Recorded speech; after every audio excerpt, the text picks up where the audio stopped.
আসসালামু আলাইকুম, সকলকে সালাম। গঠনতন্ত্র নিয়মাবলী নিশ্চিতকরণ, কৃষক, শ্রমিক, জেলে সহ সকল মেহনতি মানুষের কাজের সুযোগ সুবিধা প্রদান করা, শিক্ষার ব্যবস্থা প্রবর্তন ও উন্নত করা, বস্ত্র, আশ্রয়, স্বাস্থ্য, মানুষের জীবনের এখন নিরাপত্তা বিধান, সময় দুপুর দুর্নীতির ৩টা নিষেধ পাঠন, ৩০ সকল মিনিট। মানুষের চাকরির নিশ্চয়তা বিধান,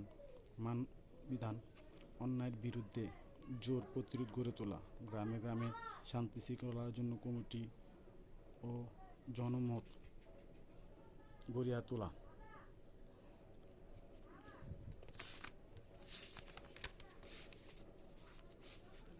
ও তাহাদের নামমাত্র দামে রেশনের ব্যবস্থা করা।